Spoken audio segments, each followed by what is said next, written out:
Well, welcome everyone. I'm sure people will still trickle in as we go here, but my name is James Hanig. I'm the Pedestrian Bicycle Coordinator at the Department of Public Works, and you are at the Bicycle and Pedestrian Task Force for the City of Milwaukee. Just before we get started, I just kind of want to go through a couple things. So closed captioning is available on the desktop version of Microsoft Teams. To enable it, click the three dots at the top of the window and click on Turn on Live Captions, but unfortunately, captioning is not available for the web version. If you would like to follow along with American Sign Language interpretation, please pin Shannon or Derek by clicking on the three dots next to the names on the participants and then click pin. I'm just going to drop the agenda into the chat so that you can follow along. And with that, I will start with roll call. And if the members could just say present or let me know that you're here when I call your name. Just turning all right. So Caressa Gibbons. Present. Kevin Kushel. Present. Mitch Hankey. I know I saw Mitch. Present. Okay. All right. Montavious Jones. Present. Claude Kroschek. Don't see Claude yet. Nicholas Lejoie. Hey, sorry, I got cut off there before. I'm not sure what's going on with my internet, so hopefully that doesn't happen again. But I'll call in by phone if I get cut off again. One other thing is I just clicked the messages thing. It says you cannot send messages because you're not a member of the chat. So I don't know if you can re-add me or something. Thanks. I'll try to make sure that's enabled if for some reason it's not. Daniel Rufus, excused or unexcused, absent. Cynthia Tellez, absent. And Andy Tillman, absent. All right, and one last thing, I just want to mention that if participants could please stay muted, and if you would like to share with the group, please just raise your hand or drop your message or question into the chat, and I will be monitoring that throughout the meeting and call on you and bring it up to the group. So with that, I'll hand it over to Caressa. All right, thanks, James. We're going to approve June's minutes. I just need a second and we can move on. I'll second. Thank you. Okay, so I decided to put community events or upcoming events at the front end of this because I seem to have run out of time in the past. So there are at least a couple of items that are not on this list, and I'll try to drop them into the chat during this time. But I just wanted to share some stuff with you all that are coming up. So there is a Lincoln Creek bike and hike event on July 10th, which is coming up this Saturday, hosted by Nearby Nature Milwaukee. One of my dear colleagues and friends, Stephen Hunter from Red Bike Green, is going to be leading that, or at least co-leading that. So I think there's a link in the agenda and you can check that out. Another fun thing that's happening on the South Side, and I will drop the link in as well, is the Latinx Artist Collective Luna, 16th Street, and Milwaukee Safe and Healthy Streets, which I will be representing on June 10th as well, and June 11th from 11 to I think 1 or 2. We'll be participating in a mid-block mural painting on East Washington Street, right in front of Walker Square Park. I believe the artist Whitney Salgado will be maybe needing a few volunteers, but you're also welcome just to stop by and check out how that evolves. I'm really excited about that particular mural experience. And then I believe, last month, Milwaukee Safe and Healthy Streets and the Department of Public Works, other community leaders and residents got together to participate in a summit about the built environment here in the city of Milwaukee, what folks are doing to increase safety for people biking and walking in the built environment, from residents to community leaders. And it was 2 days worth, jam-packed worth of wonderful insight. And I got a lot of good feedback from people across the board. If you want to check that out, you can go to the Wisconsin Bike Fed's YouTube page, and I've created a playlist of both days so you can watch at your heart's delight. So those are the announcements that I have. If anyone else has any announcements about any bike, pedestrian related activities coming up in the very near future, you can share them now, or we can share them during our community dialogue time. Otherwise, we can get right into some information from our working groups, plural, I should say.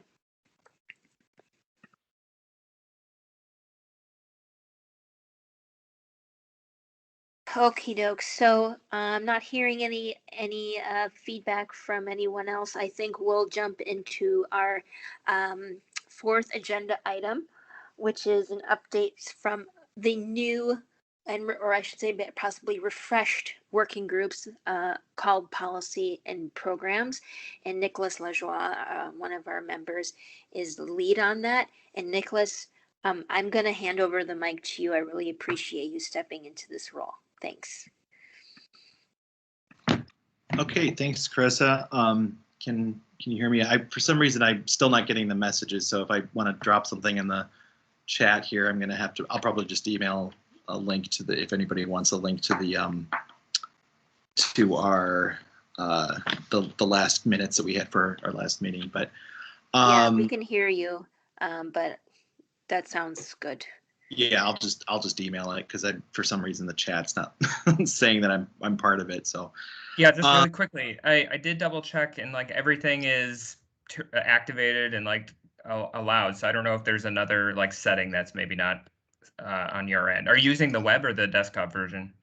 I'm on the desktop app version, so it's okay. I can just I'll just email if there's any. Also, feel free to send me, and I can drop it in the chat if anything. But carry on. Good. Okay, so yeah, so we basically met for the first time as a rebooted policy projects, policy programs work group, not subcommittee, and on the 21st of June, and we talked about we wanted to talk about kind of the mission of the group, and we got a little bit into that. We're planning to really discuss that in a little greater detail with our next session, and we want to have a brainstorming event together to kind of flesh out the ideas of our mission of that work group. But we kind of discussed our identity as being sort of a mini task force and looking at identifying and researching and problem solving red flag issues with projects with the city, and trying to kind of micro work some of those projects and issues that come up. And in particular, the one that we saw as kind of a low-hanging fruit was something that we had talked about in the past couple of years. It's actually been something that's come up within the larger Bike Ped Task Force and the work group over the last 6 years, at least, and that is the issue of snow and ice removal in the city. And so we talked, had previously discussed this as a priority for our group to explore the current environment within Milwaukee, and how we are hearing it and seeing it being perceived by stakeholders within the city, and kind of the history of it. And we looked at essentially a call to action letter that was sent out in 2015 to the city that asked for, and that everybody should have access and have received the link to that in our last correspondence by email, asked the city to seriously consider improving the snow and ice removal on city sidewalks and for vulnerable users in particular, and to address the issue of snow and ice removal not being done in time, and that how this is leaving gaps throughout the city of some untreated, unplowed sidewalks, and some that are throughout the city, and that the city has, in our findings, has really prioritized the roadways for. And so we've seen this as an issue that we brought up as a priority for our group, and a second letter was actually drafted in 2020, was not sent, and we have we looked at editing that and kind of updating that. Andy Tillman had drafted that initially, and there were two letters actually at that time. One was with regard to the general movement of the city toward improving snow and ice removal from the sidewalks, and also one that specifically identified the effects that this has on people with disabilities in the environment. So so those were not sent, but we have the latest newest draft of that letter that we'd like to share with the city, and we can talk about that at this meeting. Hopefully that we can hopefully get that out, sent to the stakeholders that we believe should receive that shortly. We believe the mayor and the commissioner, Jeff Polinsky, and also we had included Alderman Bauman on this letter as the recipients, as the primary recipients for this particular letter. And Carissa, did you include that letter in the agenda? I'm not seeing if we sent it out, but I can gladly share that now. It's not in the agenda item, but it was a question that I was going to pose to you when you were opening for dialogue. Okay. So I don't, yeah, let me know when this is a good time to. Yeah, why don't we do that in a minute then? Because we got a lot of really great input from our group, and Cynthia had actually brought up a really awesome idea, I think, which was to use something she has termed a stakeholder shape tool for using this letter, and then the responses we received from it from the city to kind of see where we're both at in terms of finding a common ground for getting the city to hear us out on this. And so yeah, and we've got, is Danielle with us on the call? I don't know if she's here with us, but she is. Hi, And, yes. and maybe just if I can kind of bridge the gap here. So, you know, as you were discussing revisiting the letter, I know you were talking about like what aspects maybe needed to be updated, and you know, recognizing that DPW now has a new director of operations, Danielle Rodriguez, and it might be an opportunity to kind of like talk through some of the issues again, and kind of start looking at what the priorities are, and kind of enter into some dialogue. So we're lucky enough to be joined by Danielle today, and yeah, maybe, you know, I don't want to commandeer the conversation, but I think it would be a good opportunity to just kind of you know, have some dialogue, have some questions, and Danielle, maybe if you just want to introduce yourself and maybe a little of your background, if the group is open to that. Sure, great. Hi, everybody. Thank you for having me. I'm actually really happy to be here. So I'm Danielle Rodriguez. I'm Director of Operations now for DPW. I've been working with the city in various departments for the last 24 years. I had an extensive career over 12 years with the Milwaukee Public Library System. I worked for about 2 years as a Milwaukee police officer in 5th District, and then I came to DPW as a project manager, working on implementing technology solutions on different routing projects. Then I worked for a little while for parking services as the parking financial manager, and then as a fleet services manager overseeing the snow operations, and now as director. I've had snow and ice operations experience for the last 9 years, so I'm pretty familiar with our operations on probably every level, except for, I will admit, I never drove a salt or a plow truck. That I don't have a CDL. So I'm happy to be here. I'm excited to hear from the group and kind of what success looks like for you, and sort of get our creative juices flowing. Obviously, the city has lots of constraints, but I want to try to find creative ways to find our way through that, because otherwise, we'll be stuck in the same sort of thing over and over. And we know that this is pretty important to us as a city overall. So I guess I'll just ask you guys, I don't want to come into this with any preconceived ideas about what you might want or what you're looking for. I did read both of the letters, the one from 2015 and then a draft version of your most recent one. So I have a base idea, but I guess I would like to hear more about, really what does success look like for you? What would be wins? What are your priorities? What's the number one win? What things can we negotiate on and work? What is our short-term goals, long-term goals, that kind of thing. Thanks Yeah, thanks, very Danielle. much. Hey, Oh, sorry. Nicholas, Yeah, go ahead. if you don't mind, I do have a couple of questions for you that I hope will be a little bit more guiding. And you can answer them or have in the order that you wish. One of my questions for you is, I would definitely, in addition to the questions that Danielle has posed,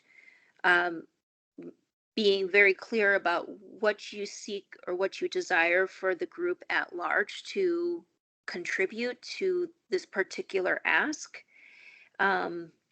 Even though it seems at the moment it might be a little bit broad, I think there is a particular ask within that letter, but it still might be a bit broad at the moment.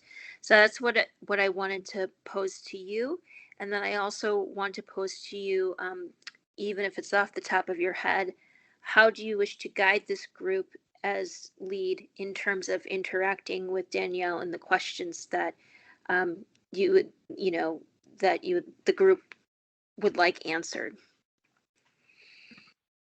Yeah, thanks.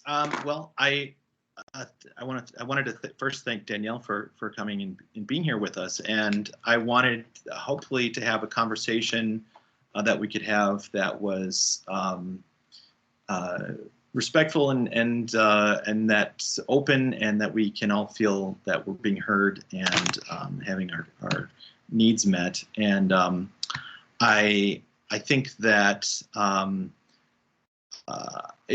we're coming at this from a somewhat of a blank slate from our past experience. And Danielle, just being candid with you, that our past experience was not necessarily a positive one with our communications with the city about these issues. I think we had a sense that we're, and you can see by the fact that we've had several incarnations of this letter or different types of communications that we've had some frustrations. And so I think we initially came to the city, and I think we still do, with the intent to ask how we can help and how we can be of assistance to meet these requests and demands that we think are necessary. We'd like to work as a partner in ways that make sense, and not come with a list of things that we want to force on you. But we understand that there are complications to all these requests as well. I'd like to hear from our group and from everybody in the task force and that's on this call today, about their own sort of perspectives about this, and kind of the our own internal thinking of how we can help Danielle with these issues. And I'd like to open it for a open discussion with Danielle on these questions about these resolving the issues of with snow and ice removal from the city sidewalks in a more timely manner. Because we don't have the answers, but we know that there are problems that we can perceive and identify. And obviously it's going to take some time and it's going to take some creative thinking. But we just feel, I think the frustration we felt was the lack of prioritization and of this as a goal for the city in general. And we'd like it to get a little bit more right. My dog just barking at the moment. So does that make sense? Does that answer your questions, Carissa, in terms of what I perceive the group getting out of this? Yes. I guess I'll just open it up to the group. I see Montavious has raised his hand, so I'm just gonna let you go for it, Montavious. Cool, thank you. Everyone's been very diplomatic on phone calls so far, on the web call so far. That's very nice of you all. My question for DPW and Danielle, since you're here, I guess you don't represent DPW for us. Is it possible that DPW can prepare this report that the letter from 2020 asks that we get a detailed written action plan contained? Well, specifically, I'm wondering if DPW can prepare a report that would give the cost of a sidewalk clearance program. And when I say sidewalk clearance, I mean every sidewalk in the city. Is that a report that you guys can put together? And if not, what can we do to get that report done? So that is certainly something I can work on. I won't guarantee I can have it before September 15th, but I guess I would also need to know specifically, and maybe that's what you want me to do, but are you just asking that this be done at any level, whether we're using our own city forces, whether, options, city forces, contractors, what's doable, what's not, various forms of accomplishing this? Sure. And if you guys could put together a report that says, here are the options, we can do city contracting, lead our own workforce in-house, but here's the cost for each of those solutions to clear every sidewalk in the city. This is how much it would cost. And do you have within a that, of course, there can be timeframe? options. I guess Well, the report, I guess the report would be very long. So maybe this is something we talk about and develop more details. That's kind of what I'm here to get to the bottom of, operationally speaking, like, within 24 hours, similar to residents. There's a lot of components that go into this. And there's a lot of sidewalk mileage to be covered. So I don't want to say yes or no. I hate to be, not answering your question directly, but there's a lot of operational considerations that go into something like this. So if I just blindly provided a report to you, it might not be in the direction. Is there someone I can work with in the group to sort of nail down the specifics of what, like I said, what would really be successful? What would you guys consider, like, here's the win, now we've gotten somewhere? sure. Okay. Well, in that case, I'm guessing there's been a study and you guys report to the common council each year or each budget how much it costs to stop snow from the streets.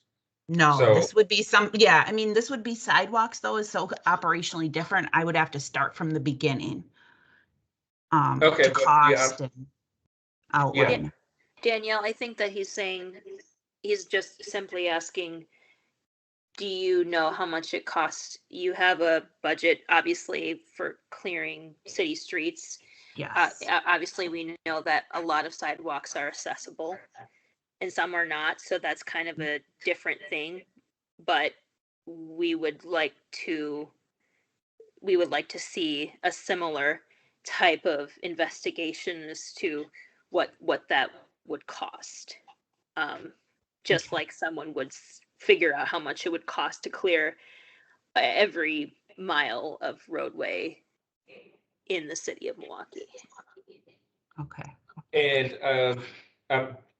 I would say it could be a similar time frame to what this streets are cleared. You know, what is it, 24 hours or 48 hours in the city? 18 to 24. 18 to 24. Rebecca has her hand raised, unless Montavious, you have some more thoughts. Oh, I got lots of thoughts, but I'm good for right now. Is it okay if I hand over the mic to Rebecca? Yes, ma'am. Hi, Danielle. Thanks Hey. for showing up. Nice to see you. A few questions, and I'm going to I've got a list and lots of ideas too. So in the past, DPW operations, when they work in the, I think it's like September, October, that they do training for snow removal for your drivers.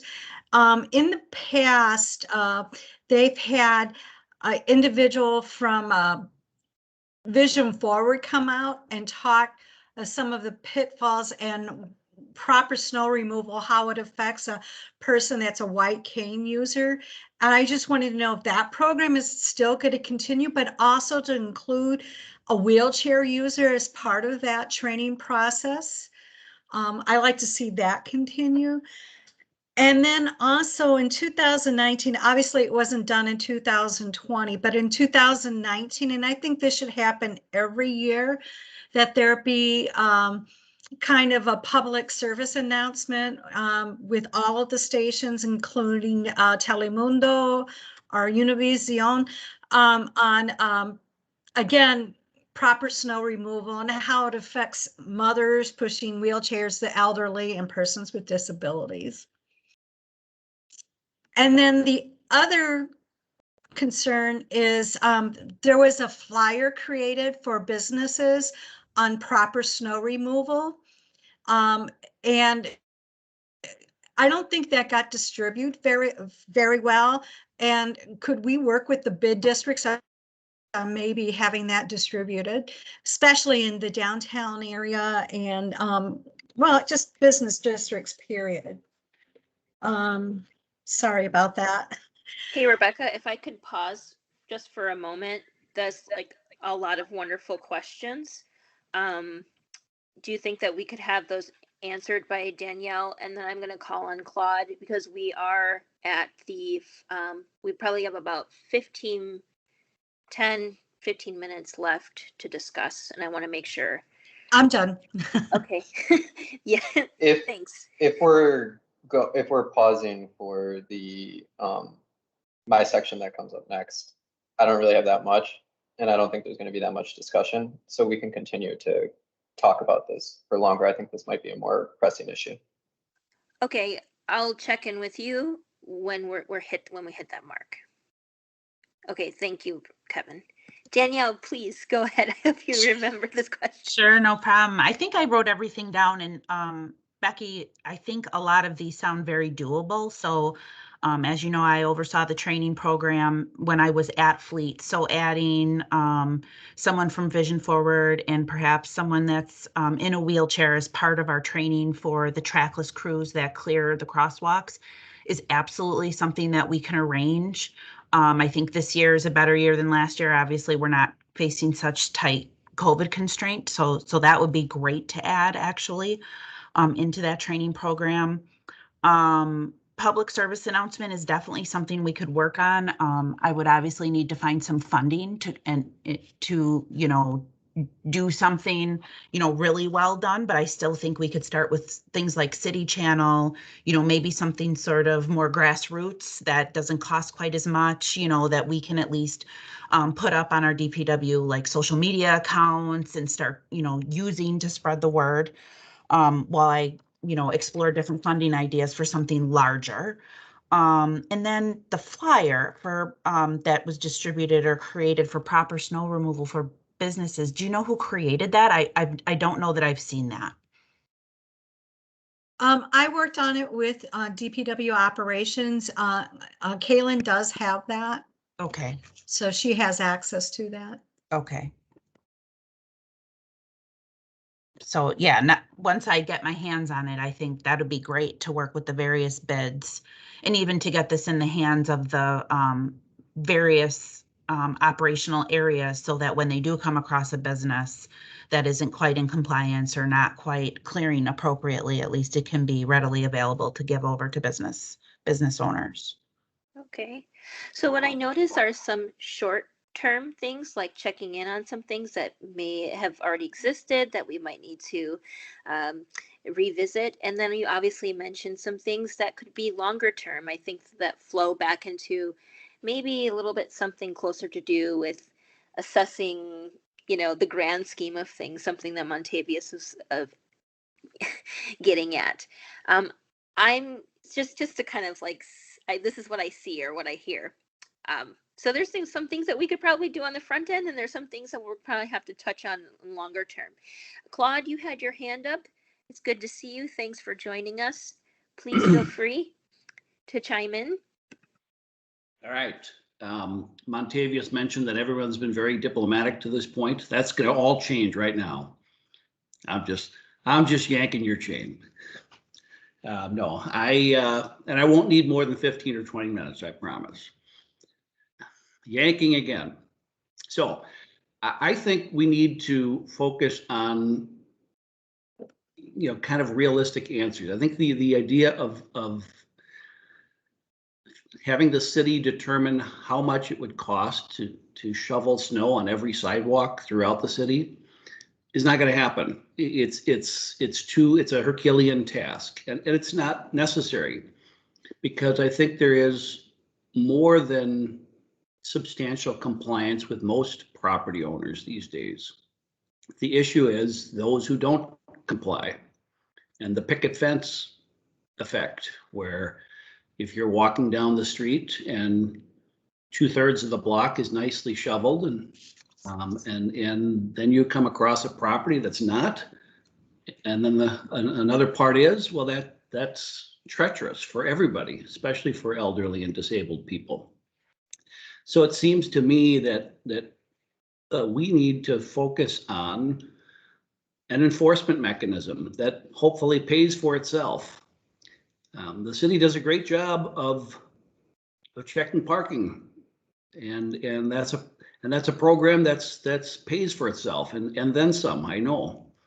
I'm not sure that this is going to be a moneymaker for the city, but it seems to me that one of the suggestions we threw out in 2015 was to have roving inspectors in Jeeps, just like the parking inspectors are out there, and to find out who's not in compliance within the end of the day after a snowstorm, and have some quick reaction time to get those people either to comply or to do it for them, and then to charge them back for it.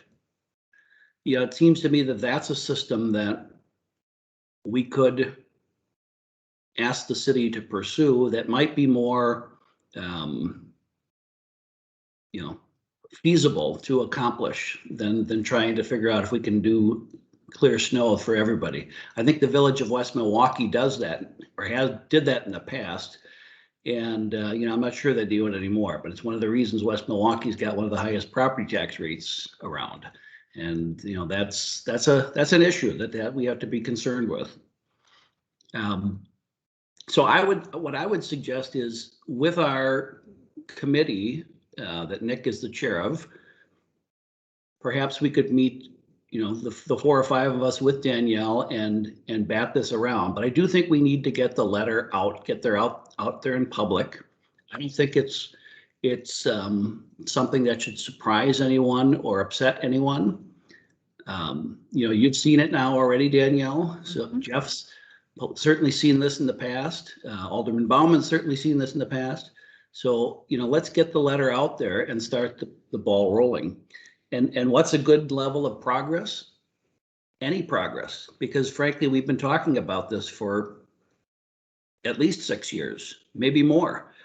and the problems persisted, for a long time. So anything that we can do to move the needle forward.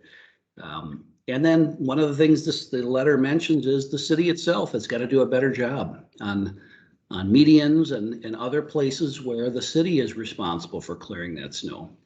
I think we can't expect, private property owners to do what the city's not doing themselves.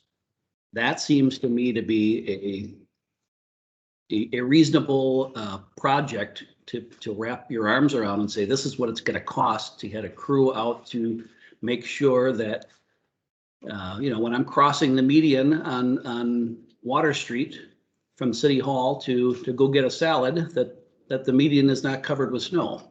And every other median in the city, bridges in the city, there's other places. The other thing we mentioned in the letter is working with Milwaukee County. I find that the sidewalks around parks are often poorly.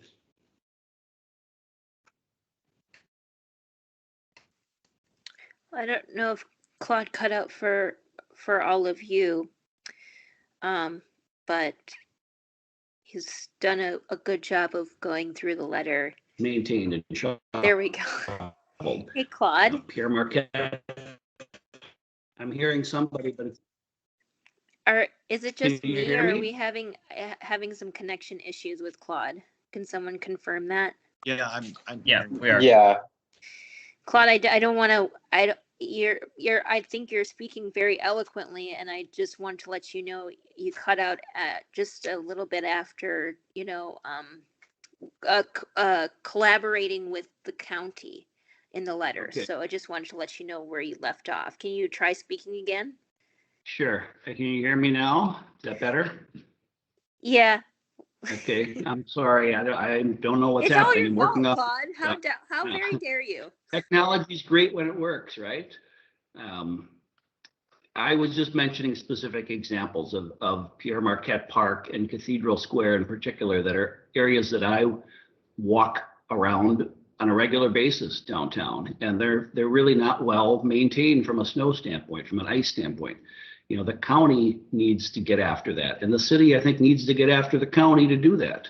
So these are things we mentioned in the letter that I think are all doable and all accomplished, that can be accomplished. And September 15th is a great date. We threw that out there to try to get it into this year's budget. But if we can make some progress on this in any way, that would be great. So September 15th is a good goal, but let's at least get the ball rolling here. The other issue that I wanted to mention is who's responsible for corners. If I'm a property owner and I shovel the snow around my building, am I responsible for getting the snow down to the pavement so that people can actually cross the street without running over a pile? And I know that, it's an issue of plows coming by after people have shoveled, but it's still an issue. And how does that get addressed? Who's responsible for that? Should the city be responsible for that, or should the property owner be responsible for that? So there's a bunch of things that I think are manageable. I don't want to call them bite-sized, but smaller tasks that we can address to make progress on this issue. Okay, thanks, Claude. Danielle, did you have a response towards that? Claude's do. definitely I do. in the working group. So Yeah, absolutely, Claude. No, I appreciate your comments because I agree. I think some of the things you listed that I wrote down here are definitely what I would like to refer to as like low-hanging fruit, where I actually, can conceptualize some application of improvement, and at least we can do something somewhat immediately without a lot of investigation or a lot of things that could seem insurmountable, right? And I would say I would openly welcome to come to your working group meetings and sort of bat around and brainstorm ideas, and really I hope I don't want it to be, we will do that or we won't do that. I would rather let you know, just sort of from a city perspective and operationally, here's the challenge I face accomplishing that. Let's talk creatively and how we can get over that hurdle. I think all four, I wrote down 4 things, and I can definitely conceptualize all 4 of these things. There is something that I can work on even this snow season, to help improve. Will I make 100% improvement? No, but can I conceptualize some ideas to start getting the ball rolling and making changes to some things? Absolutely. Okay, well, we are coming close to moving into our next working group item. I have some questions for you, Danielle. So, and I guess I want to kind of get Claude thinking too on this when we're talking about assessing what we have and what we don't have. So, when how do you determine how much like you can spend on on the snow and ice removal? Is this something that's just been baked in for a long time, or how often are you doing any type of assessment to adjust for, lean years?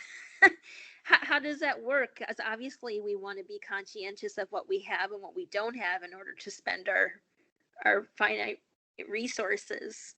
Right, right. No, so there is an actual snow and ice budget.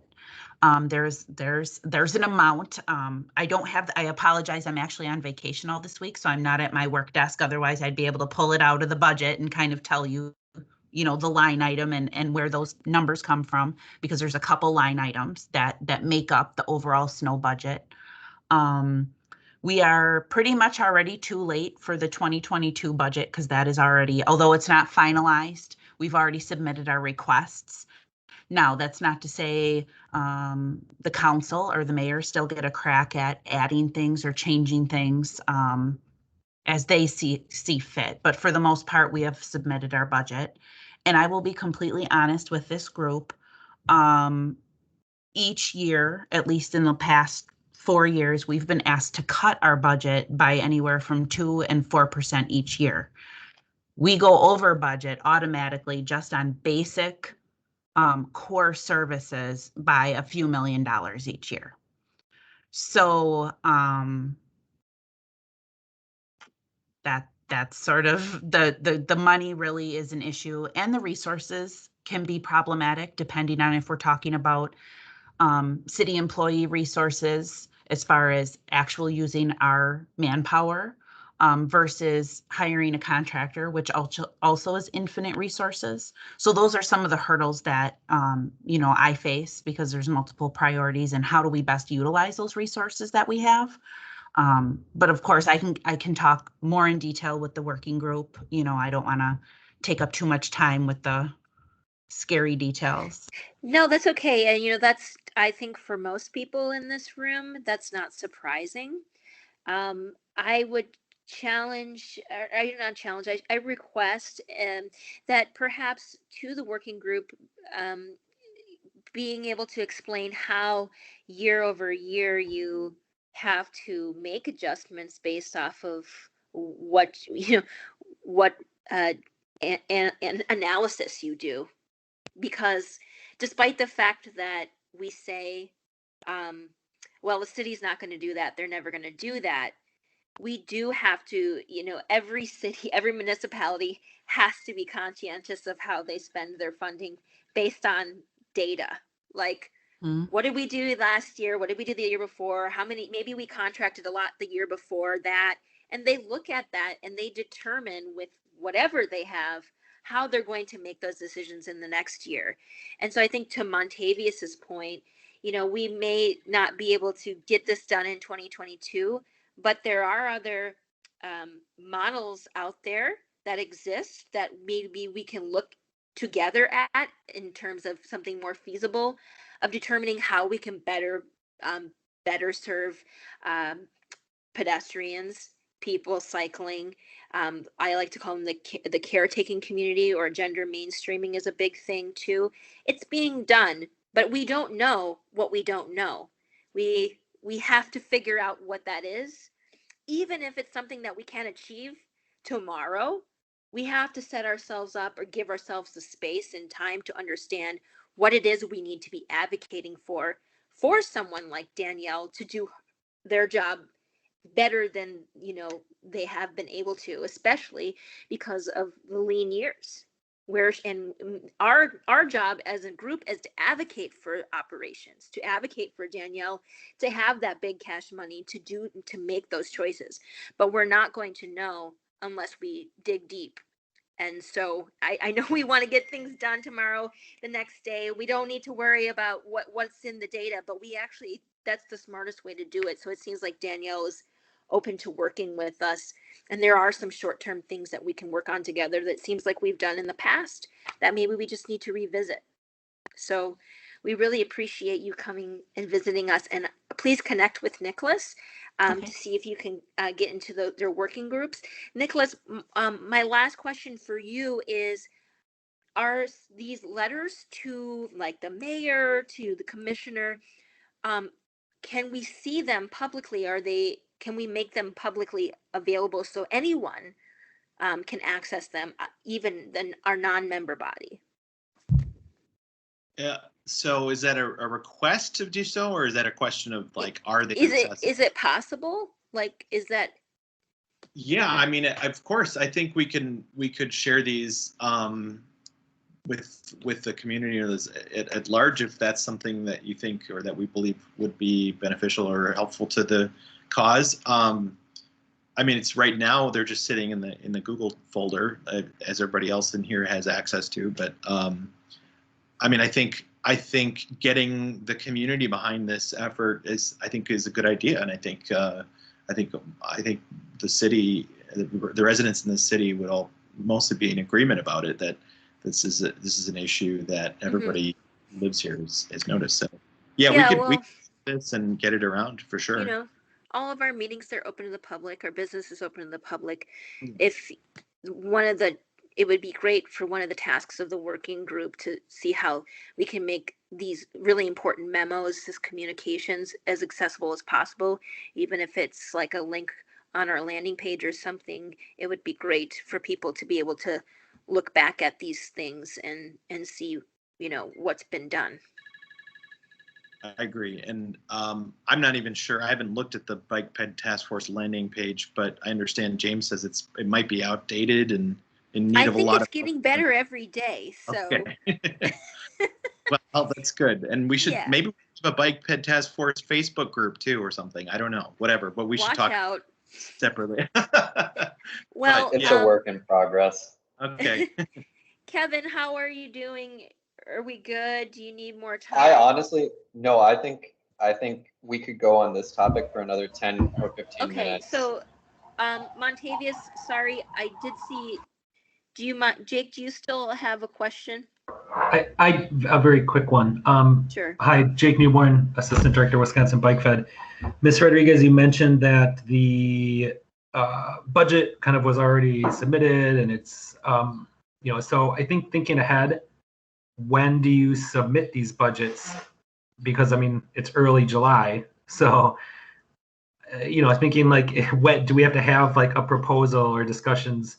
March Okay. For the next year. And so right now we have already submitted the departments have already submitted our initial budget based on the budget department's recommendations of the money we will have. So they tell us you are going to be allocated X amount of money. This year they asked us to cut 3%. And so we go back, we get to work, we decide, what services can we continue to provide? Will we increase fees? Will we, cut services? Will we alter services? That sort of thing. And then we submit that by the end of March, early April. Then it goes back to the budget to decide if we've appropriately done what they've asked us to. And then it goes before the mayor and the council later and is finally adopted, I think, in October-ish.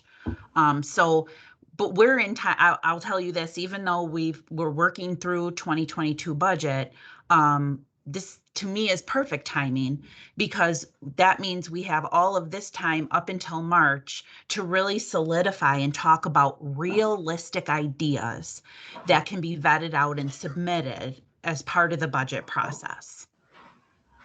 For 2023, obviously, unfortunately, but I like things that are vetted and that have, realistic numbers attached to it. I can tell you, like, snow clearing on every sidewalk street, to Claude's point, like that, no matter what number I give for that, it's going to be like, yeah, no, like it's so big to decide that the city is going to clear all of that. It would be very complicated and probably cost more money than the city would be willing to spend, and probably not a good use of taxpayers' money when we really have a program and ordinance that they're supposed to do it. Could I see allocating additional funds or additional resources towards enforcement? Because to Claude's point, even though the city won't make any money on that, enhancing a program that's, cost neutral, right? That just pays for itself, but improves service and access makes a ton of sense to me. Is this the operational budget? Do you function solely off of operational, not capital? We do have capital requests we can submit. Mm-hmm. Is that mostly for equipment? It's a variety of things, but it's usually equipment, larger purchases that will, be an asset to the city, if you will. So I have some programs like tree planting. You wouldn't necessarily think of a tree as an asset, but it is an asset. Oh, we love trees. They are assets. Me too. Tree canopy is very important to us. Oh, good. Yes, it is. I agree. Montavious or Jake, does that did that answer your question, Jake? I don't know. Yeah, that helps. I just want to think about this.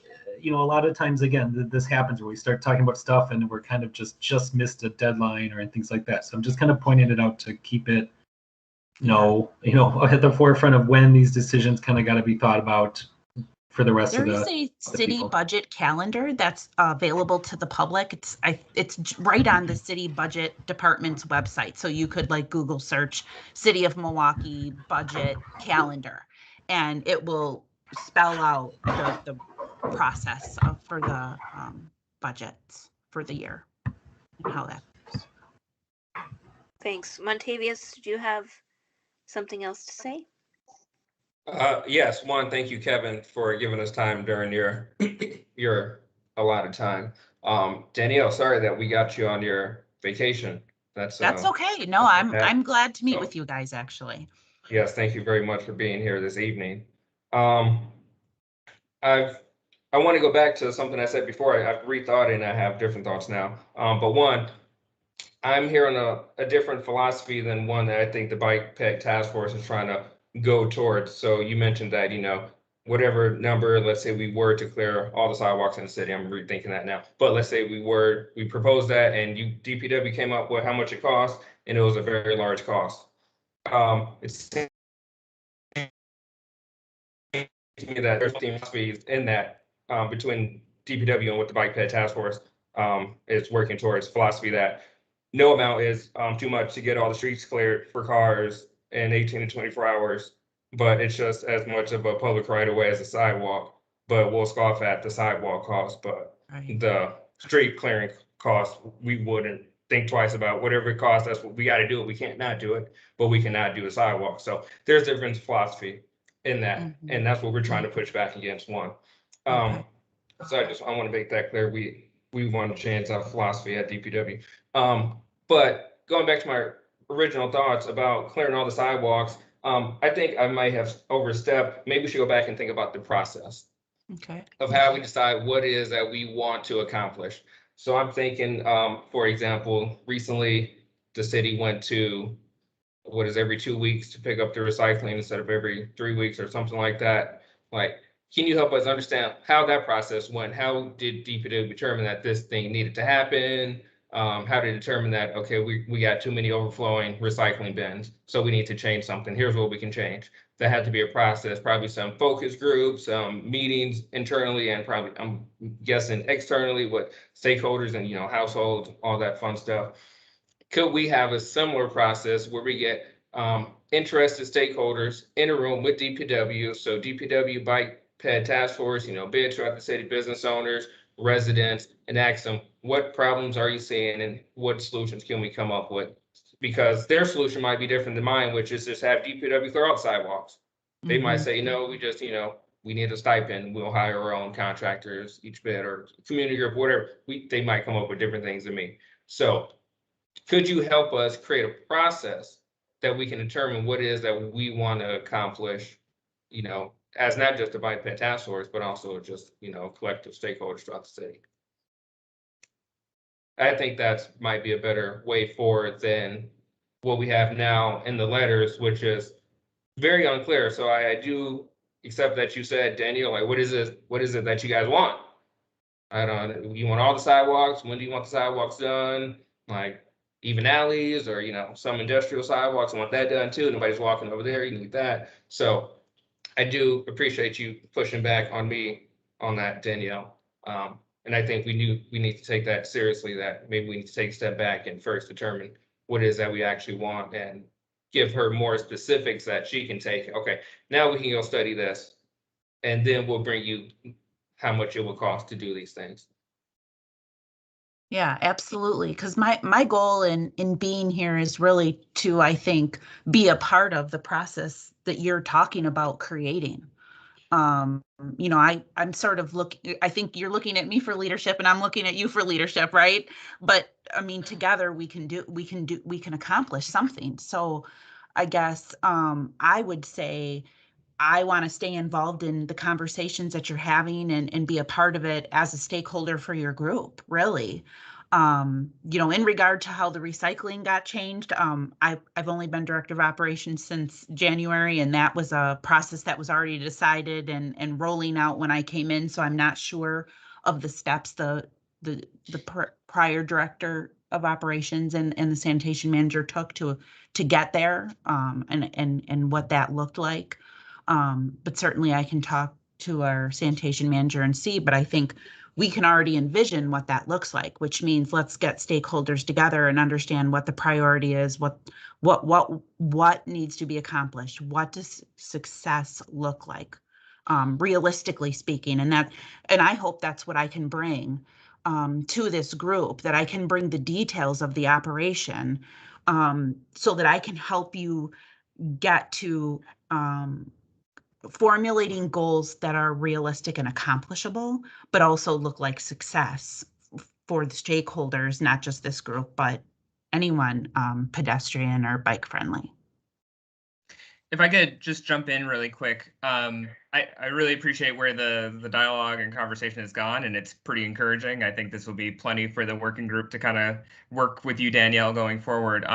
Maybe one thing that I'm just kind of identifying is there seems to be this gap between, the ultimate, like, clear every sidewalk and that astronomical dollar amount that is just hard to really like process, and just almost seems then to like make it unachievable in some respects, as opposed to on the other end, like addressing all these small hanging fruit, then that doesn't have this kind of like umbrella of like how that's moving toward like an overarching like goal that we can feel is rising the tide for all ships, right? So I think maybe that's one thing that I would encourage the working group to kind of like focus on, is like, where's that middle gap of how not making too much determination of like what's feasible or reasonable, even though that is a factor, but like what are sort of those overarching like goals and buckets in terms of where some of those like short and long-term goals can kind of be happening, and then what on like a some sort of like regular occurrence can we be kind of checking in on progress toward those. But I don't want to put my thumb on the scale too much. I have to kind of teeter both sides here, and I'm happy to kind of help facilitate that, but just something I'd encourage the working group. Yeah, thanks for mentioning that. I think it kind of leads into my next or final request for this group, and I put this request out for both of the groups. I really want you to come here with a framework as to how you wish for the group at large and the community to participate in your process. So whatever that is that you're working on, whether it's one item or multiple items, how can you engage people and move along in a timely fashion? And be able to tick off your boxes, like what is the framework for your function as a working group. That might be a little bit different every time, but ultimately if you've got like a big goal like this, I'd like to see it kind of function like clockwork. There might be some times where we don't have as much to weigh in on, but in order to respect everyone's time and resources, especially Danielle's, I'd like to see some, maybe essentially a small agenda within the agenda of how you plan to bring this information, again, to this large group. I see Jake. Jake, do you still have a question? No, I'm good. Okay. Anyone else have anything to say? Danielle, we're very pleased that you came to visit us. Yeah, absolutely. I did put my email in the chat. So if you reach out to me and let me know, when you want me at your working group, or if you want to bounce an idea off of me or have a one-on-one conversation, feel free to reach out to me and we can chat. Cool. Thanks so much. And I also in the chat have posted the city's budget schedule. Thank you for finding that. Danielle mentioned. So all of you, I think in March, basically these directors, they have to get their operating budgets out, or that's that process. And as we get closer towards the end of the summer in September, even late August, that's when a lot of the capital budget jockeying starts. So that doesn't account for like people or staffing per se. It's more like the resources. So just something to take into consideration when you're thinking about advocating for changes in the budget. Okay, so Kevin, are you feeling good? Yeah. You ready for your item? Yeah, we can move on. Okay, thanks so much, everyone. Yeah, thank you to everyone for that discussion. It was fantastic. And thank you so much, Danielle, for showing up on your vacation day. I probably would not have done that. So thank you. Before we go on to the other one, Nicholas, I had a question on something that you mentioned. What is a stakeholder shape tool? So that is something Cynthia brought up to us as a communications tool. I don't think Cynthia is on the call, but she had that is a possible way of, my take on it, I guess, maybe I'm wrong on this, is that it's a kind of a litmus of a way of measuring the perception of a certain ask or communication to another group or entity. So she had mentioned that it would take the form of maybe like on a scale system of 0 to 5, how receptive are you to X request and Y request, and I think James had another synonym for it. There was something else. Yeah. Yeah, I could really quickly jump in and say it's another thing I've heard it referred to as is a power mapping exercise. So it's you use this kind of like graph like system to kind of see where the power dynamics within a given community, whether it's geography or like community in terms of like network of people, and who sort of has the power, who doesn't have power based on different factors. I can share a resource, and I think Cynthia had a couple examples as well, but it's a helpful tool for being able to identify try to like level the playing field a little bit when you're going into conversations, so that people who maybe don't have as much power or voice in a conversation are kind of elevated, and people who maybe have more can be kind of reduced a little bit. So it's an interesting kind of concept that I'm starting to see come out of a lot of like community engagement dialogue. Okay, yeah, thanks for clarifying that. I mean, as an urban planner, that sounds very useful for me, but then it can also be just incredibly useful for this too. So thank you. So the membership and bylaws work group, because we are work groups, we met on June 17th. So it is a membership and it is a bylaws work group. So we were looking at both the membership ideas and how we're gonna move forward with membership. That could be how we're gonna be doing maybe recruitment, but then also how many members are we talking about that we ultimately want on here? And if there would be anything like term limits, and maybe getting people like enforcing those term limits so that there is constant change within the bicycle and pedestrian task force. We also were looking at the bylaws and how we can change the bylaws to make the bike ped task force more, what was the word that we were using in that, Caressa? Like it not relevant, right? So That is one word. Yeah. that was one of the words that we were using, right? Yeah. I'm looking through my notes here and I'm like, I'm pretty sure it was relevance. So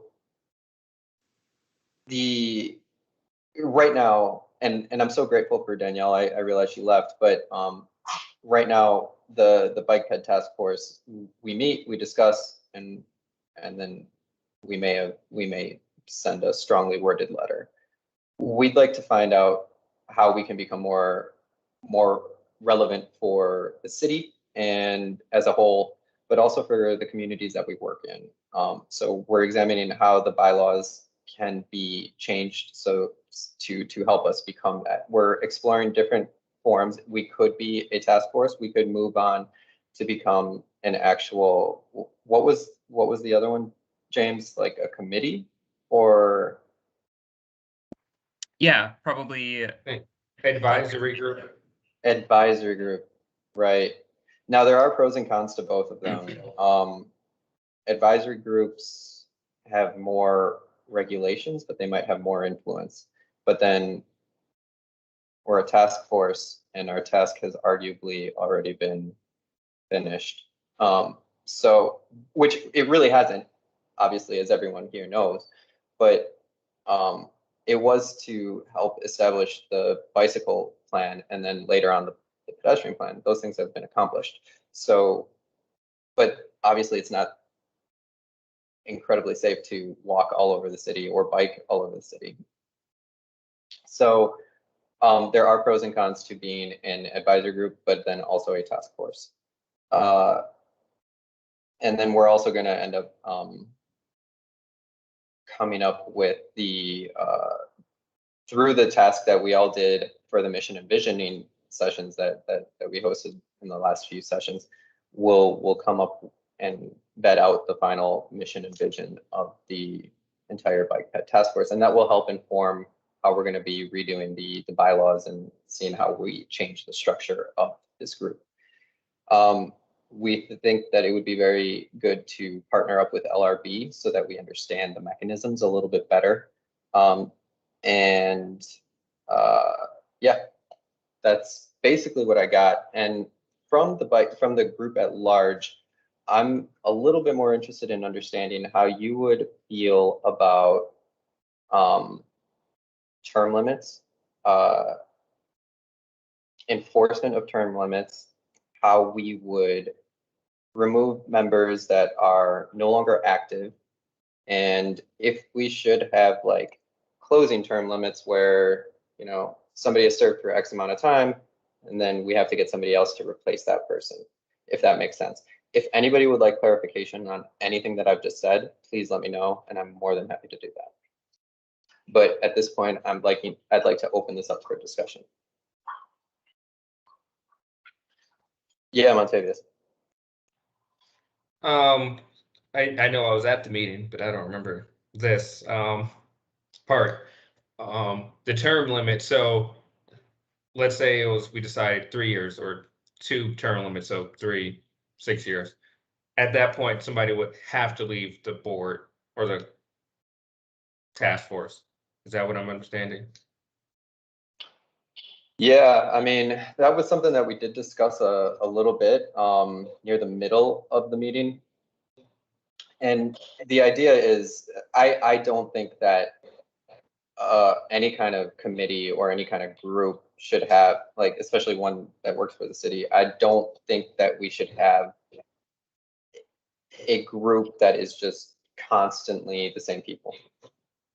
I don't think that that is good for new ideas. I don't think that that's good for like just keeping the momentum moving, right? But I could be wrong. Maybe it is great. And so that's just my personal view on it. But I mean, the city of Milwaukee tried that out at the beginning with 1-year term limits of our city, and I mean, we have a lot of mayors. So yeah. So I would play devil's advocate to that. So one benefit of having people, you know, on the board.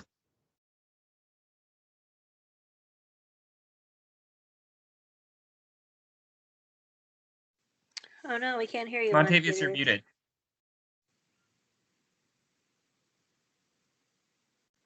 Okay, I don't know why NPR just started blasting through my speakers, but sorry. But one benefit to having people, you know, remain on the board is, you know, continuity and consistency. So let's say, you know, the policy and projects team starts down this path towards a snow clearing ordinance or something like that, you know, that sucker might take a few years. If we set term limits, then all that work and all that accumulated knowledge those people have on the issue is just going to go away. So I'm interested in what other people also thinking, but you know, I wouldn't want to be kicked off the board. You know, if I'm coming here, I'm working hard. I'm on, you know, a committee, contributing well. I wouldn't want to be kicked off, you know, thinking, you know, I was doing good work, and now that's all going to go away because there's this term limit. Well, to be fair, you wouldn't get kicked off. You would already know that it was coming. well, that's what it is like now. You have the option to say, yeah, I want to be a part of it, but I think that it's one of those opportunities to have an existing membership committee that actually assesses the performance of that particular individual if they want to be a part of it, and that might get a little bit much, but you know, if you're not showing up, or essentially not showing up and contributing, there needs to be an opportunity, and you know, maybe these are fine details where someone who is, you know, much more active and passionate can step in. The problem right now that I have is, I'm not going to lie, I've got members who said that they want to be a part of this, and their term limit is already fairly significant right now, and I haven't heard a peep out of them, and I really would, and they're really wonderful people, but I need to keep building this group so that we have more influence. And I would say Montavious too is, you know, the demands that I have for the working groups in terms of how they come back to the large group, the way they're asking the large group to participate to make things happen, the amount of record that they take, and accuracy of the record should help pass on that baton appropriately. So, you know, if aliens come from outer space and they look at your file cabinet, they know how to make, you know, they know the recipe for the hot dogs. you know, like you gotta have those opportunities. You know, what if Kevin has to move on because he's moving or whatever? So Right. It sounds like those are two separate things. So one, Kevin was saying just a hard term limit no matter what. And then you just described, removing people who aren't, doing anything on the board. I agree with that one. There should be a mechanism where you can kick people off the board if they're not showing up and not doing any work. But Kevin wasn't describing that. He was describing a No, term that's limit where true. you're just done. Right. And I mean, there are certain pros to just being able to continue. I mean, we have a wealth of knowledge here with Claude, right? Claude, you've been on the board for quite a few years, and you're invaluable, like that's awesome. I mean, so that's a benefit, right? But then there is also benefit to term limits where we get new people coming in with different ideas. Let me just interject there. I think at this point, I probably am the longest tenured member of the board, but we're appointed by the mayor, and we would have to change, and this is part of what you're talking about. You'd have to change the structure of this if we were going to be something else. So we're appointed by the mayor for 3-year terms, I believe, and I could always decline another term, but he's asked me each time, and I've accepted each time. So, but I do think that, frankly, we haven't had trouble with a lot of us old farts sitting around for too long. So I don't think it's an issue at this stage. But the other flip side of that, or the other issue, is people who are not active, and that's a different issue than term limits. So I am very familiar with drafting nonprofit bylaws. I'd be happy to help draft some provisions if you need to address these issues. So, but my opinion is we haven't really had a big problem with people serving too long. In my other experience with other organizations, frankly, I like term limits because it gives me an excuse to move on. So I don't feel guilty about leaving the group. But I don't know if it's necessary for this group.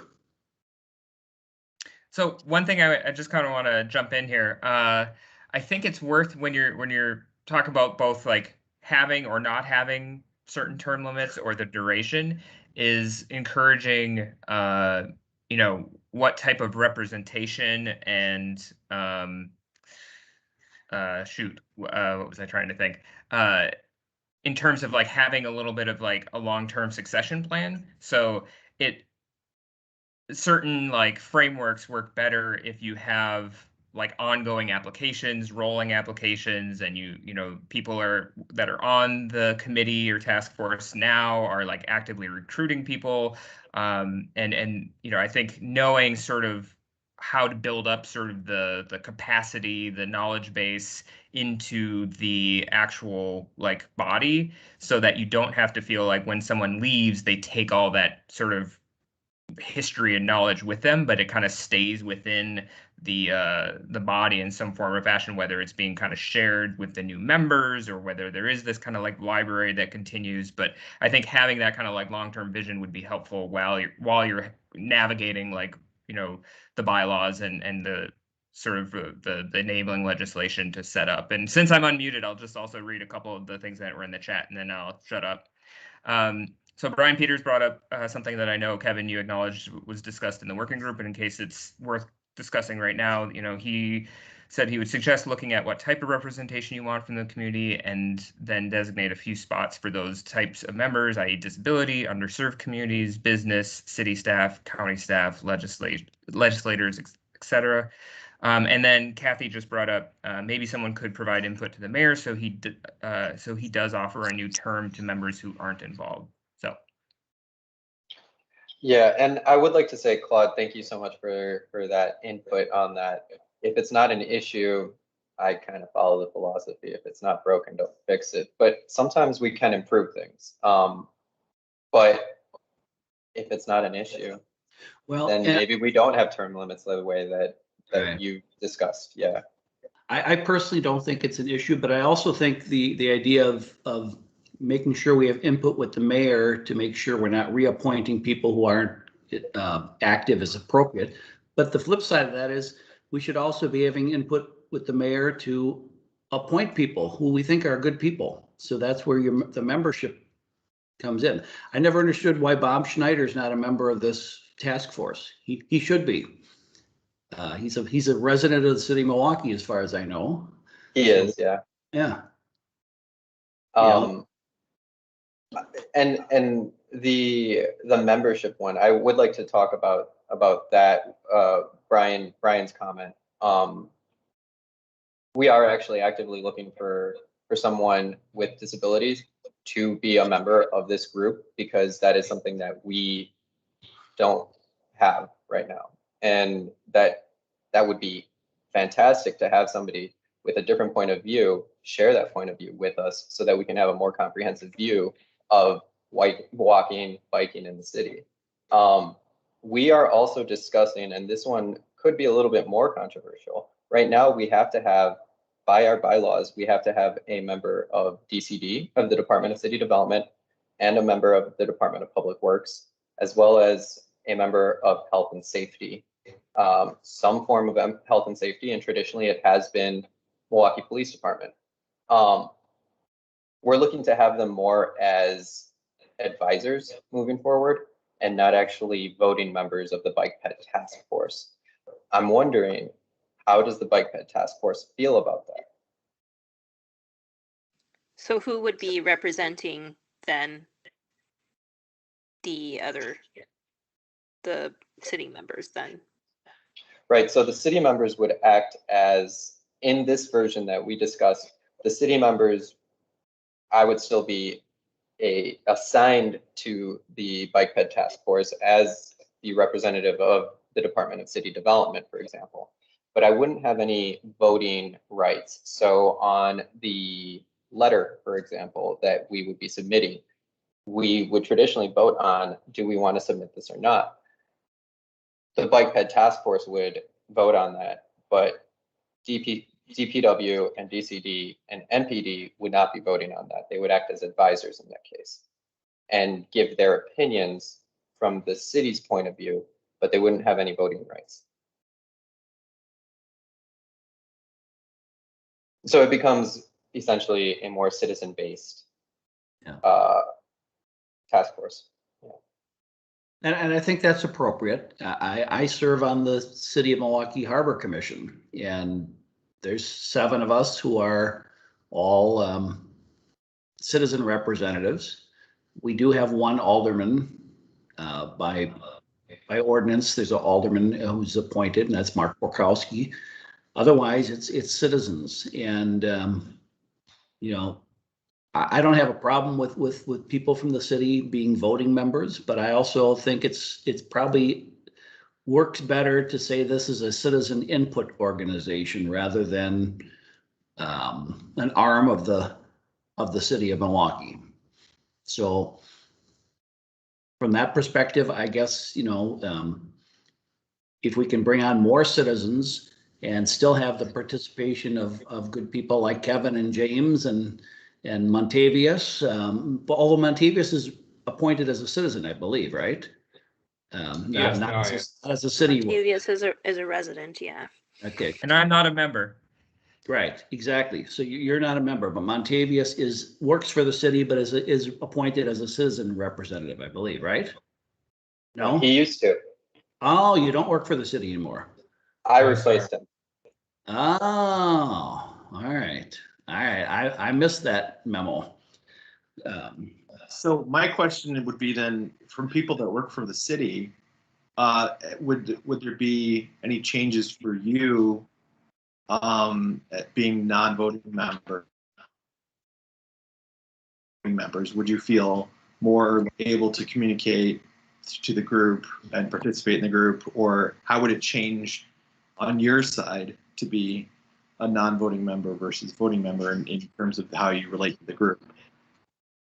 Honestly, on some things, it would actually make it a little bit easier, because some things I might have to abstain from voting anyway, just out of moral reasons, right? Like I'm representing technically the Department of City Development, and we're not always going to see eye to eye. And so I would have to actually abstain from voting.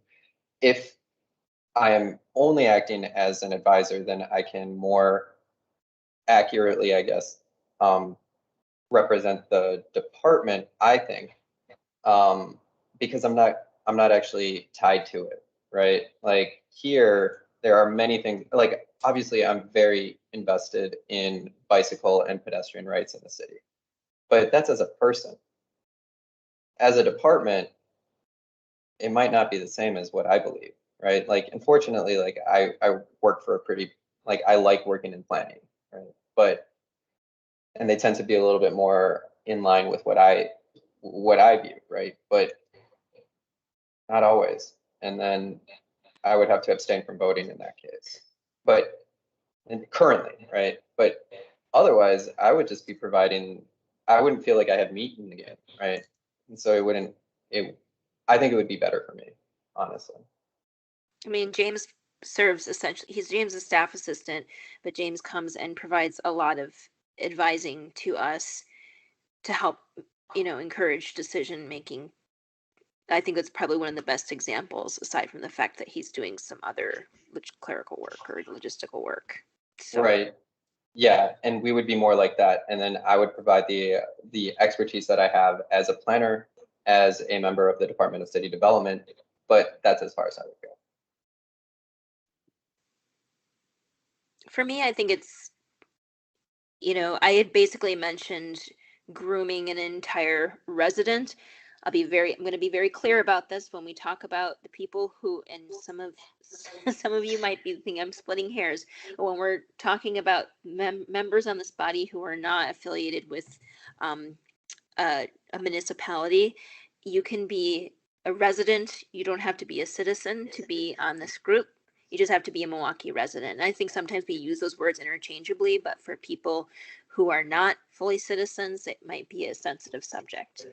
I would like to, it would be great to groom an entire body of residents to take over all of these seats that is multi-generational, multicultural, and also ability spectrum, with a group of advisors kind of around the table that are non-voting members.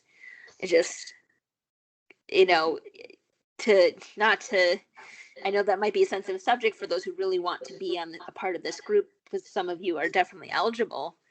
But I think one of the challenges I've had in the past of being a part of this group is sometimes feeling like there's too much grass tops, too much, like city influence and dissuading for decisions that really need to, like this particular topic, changing the bylaws to better reflect those that we serve. Things are changing. It had been a past point of contention, and it went dead in the water, and here we are again talking about it. And I think that's probably one of the best examples. Nicholas, if you remember, I tried to get you on board to meet with us about the bylaws, because your original invite was just like me and a bunch of city staff, and I felt so intimidated. I didn't think that was appropriate. So, yeah.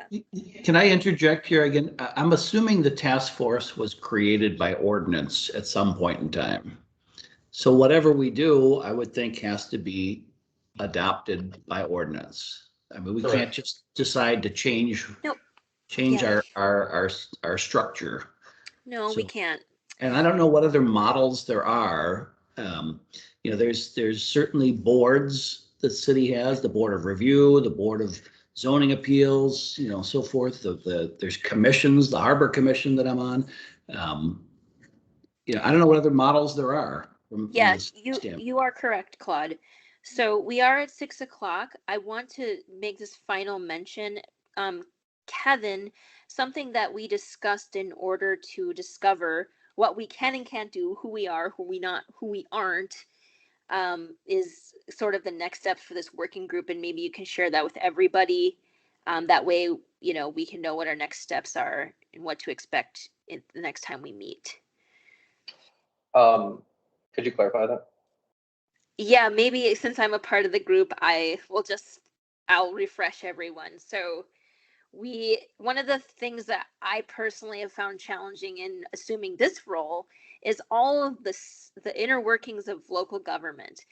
Many of you know me to be fairly civically engaged, but I also feel like there's some things that I just don't know, and it can be at times intimidating.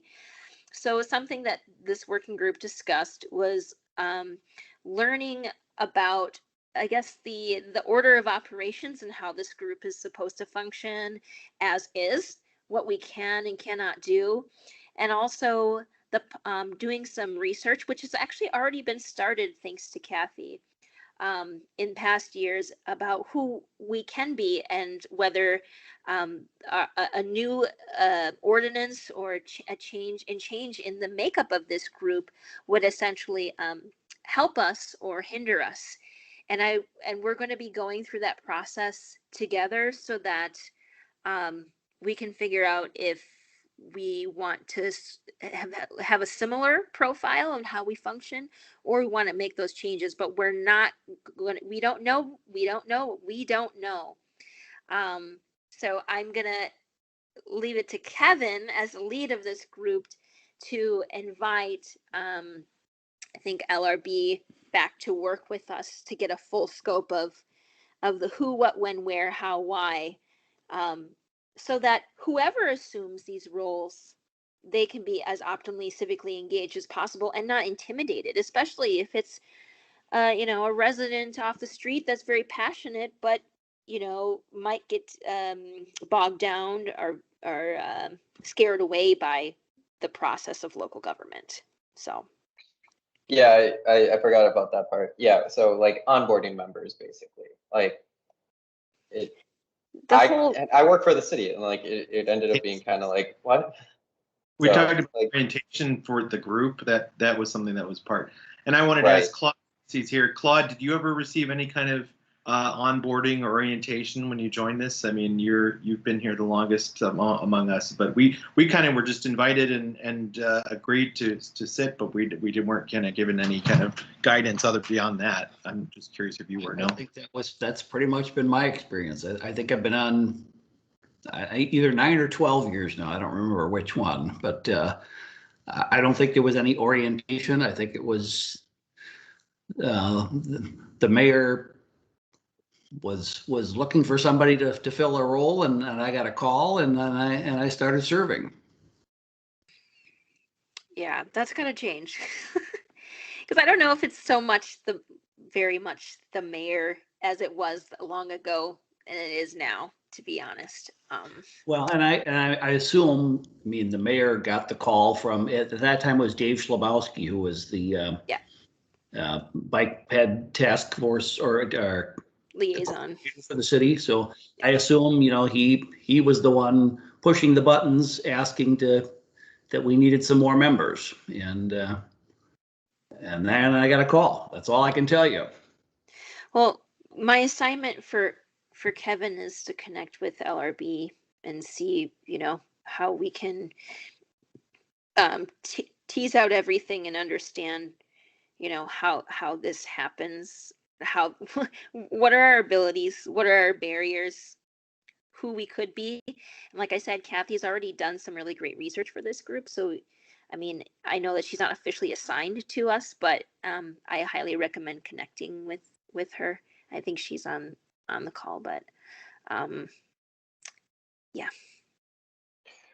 Yeah, and so then the way that I envision this working group working is we'll be, I guess, brainstorming these ideas, finding out different options, finding out how we can improve our own systems internally, and bringing them back to the group at large to provide the different options that are available to us. And we appreciate that you do, Kathy. And making sure that everything that we're doing as a working group is actually okay with the rest of the task force as a whole. So that's the way that I envision this happening. We'll be connecting, finding out different options that are available for our internal structure, and then seeing how the bike ped task force as a whole would like to move forward. So. Okay. There are over 100 boards, commissions, task forces, and advisory councils in the city of Milwaukee. So there's lots of different animals out there. That I would reminds say, me, I need to get to yours at the harbor. one other thing to encourage the working group is establishing at least a horizon or a time frame, because I think it's easy for it to kind of continue to brainstorm. And I think if you start setting, at least some milestones of where you want to be in X number of weeks or months, I think that would be helpful. Yes, thank you, James. Yes, because the previous working group had, a budget season wrapped around it, which can be very helpful. So we'll have to take that in consideration in addition to how you plan to deliver your message and make it relevant to the broad group next time you meet.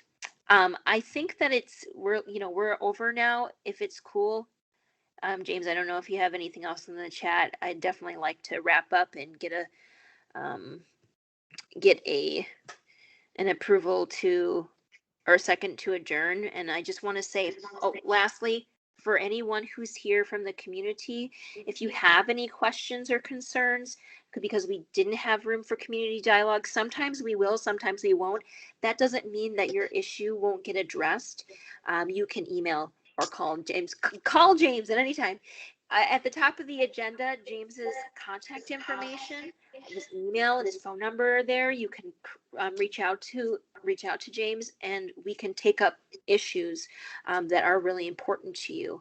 And I hope that in the future we'll have more opportunity to chat. But please don't feel forgotten, because you know where to find us. You can bug us anytime. So I'll love to take a second to adjourn if A that's second okay with you adjournment. all right, Montavious. Great background. I got you have another there. meeting at 6:30. I gotta go. All right. Take See you, care. everybody. Bye-bye. Bye, everyone. Thank you.